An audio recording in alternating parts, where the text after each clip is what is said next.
ಶಾಸಕರ ಪುತ್ರಿ ಹಾಗೂ ಡಿವೈಎಸ್ಪಿ ಪತ್ನಿಯ ದರ್ಪ ಆರತಿ ಉಕ್ಕಳ ದೇಗುಲದಲ್ಲಿ ಮಹಿಳಾ ಪಿಎಸ್ಐ ಮೇಲೆ ಹಲ್ಲೆ. ಎಫ್ಐಆರ್ ದಾಖಲಾಗಿದೆ. ಆರತಿ ಉಕ್ಕಡ ದೇಗುಲದಲ್ಲಿ ಮಹಿಳಾ ಪಿಎಸ್ಐ ಹಾಗೂ ಶಾಸಕ ಸುರೇಶ್ ಗೌಡ ಪುತ್ರಿ ನಡುವೆ ಗಲಾಟೆ ನಡೆದಿದ್ದು, ಪ್ರಭಾವಿ ಮಹಿಳೆ ಐಶ್ವರ್ಯ ಪಿಎಸ್ಐ ಮೇಲೆ ಹಲ್ಲೆಯನ್ನ ನಡೆಸಿದ್ದಾರೆ ಎನ್ನುವ ಆರೋಪ ಕೂಡ ಇದೆ. ಮಂಡ್ಯದ ಶ್ರೀರಂಗಪಟ್ಟಣದ ಆರತಿ ಉಕ್ಕಡ ದೇಗುಲದಲ್ಲಿ ಶಾಸಕ ಸುರೇಶ್ ಗೌಡ ಹಾಗೆ ಜಿಲ್ಲಾ ಡಿವೈಎಸ್ಪಿ ಪತ್ನಿ ಐಶ್ವರ್ಯ ಅವರು ಮಹಿಳಾ ಪಿಎಸ್ಐ ಮೇಲೆ ದರ್ಪವನ್ನ ತೋರಿದ್ದಾರೆ ಎನ್ನುವ ಆರೋಪ ಕೂಡ ಕೇಳಿಬಂದಿದೆ.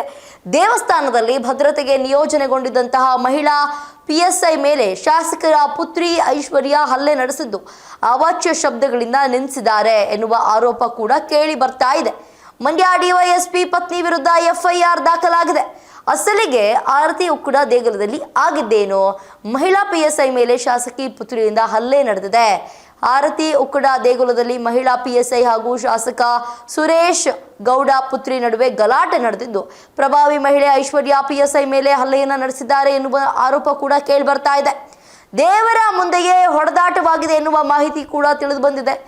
ಆರತಿ ಉಕ್ಕಡದಲ್ಲಿ ಆಗಿದ್ದೇನು ಅಂತ ನೋಡೋದಾದ್ರೆ, ಭೀಮನ ಅಮಾವಾಸ್ಯೆ ಹಿನ್ನೆಲೆ ತುಮಕೂರು ಗ್ರಾಮಾಂತರ ಕ್ಷೇತ್ರದ ಶಾಸಕ ಬಿ ಸುರೇಶ್ ಗೌಡ ಅವರ ಪುತ್ರಿ ಹಾಗೂ ಮಂಡ್ಯ ಡಿವೈಎಸ್ಪಿ ಗೌತಮ್ ಅವರ ಪತ್ನಿ ಆಗಿರೋ ಐಶ್ವರ್ಯ ಅವರು ದೇಗುಲಕ್ಕೆ ಭೇಟಿಯನ್ನ ನೀಡಿದ್ರು.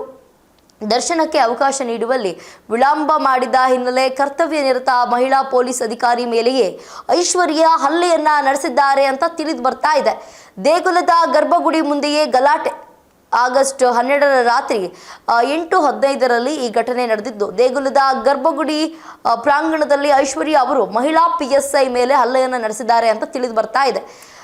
ಸವಿತಾ ಬಿ ಎಂಬುವವರ ಮೇಲೆ ಹಲ್ಲೆ ನಡೆದಿದ್ದು, ಇವರು ಮಂಡ್ಯ ಮಹಿಳಾ ಠಾಣೆಯ ಪಿಎಸ್ಐ ಆಗಿದ್ದಾರೆ.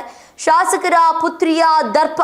ತುಮಕೂರು ಗ್ರಾಮಾಂತರ ಶಾಸಕ ಬಿ ಸುರೇಶ್ ಗೌಡ ಪುತ್ರಿ ಹಾಗೂ ಡಿವೈಎಸ್ಪಿ ಗೌತಮ್ ಪತ್ನಿ ಐಶ್ವರ್ಯ ಮೇಲೆ ದರ್ಪವನ್ನು ತೋರಿದ ಆರೋಪ ಇದೆ. ಅವರಿಬ್ಬರ ಮೇಲೂ ಕೂಡ ಕರ್ತವ್ಯದಲ್ಲಿದ್ದಂತಹ ಪಿಎಸ್ಐ ಅವರಿಗೆ ಅವಾಚ್ಯ ಶಬ್ದಗಳಿಂದ ಬೈದು ಕಪಾಳಕ್ಕೆ ಹೊಡೆದು ಹಲ್ಲೆಯನ್ನ ಮಾಡಿದ್ದಲ್ಲದೆ ಕರ್ತವ್ಯಕ್ಕೆ ಅಡ್ಡಿಪಡಿಸಿ ಬೆದರಿಕೆ ಹಾಕಿದ ಆರೋಪ ಕೂಡ ಕೇಳಿ ಬರ್ತಾ ಇದೆ.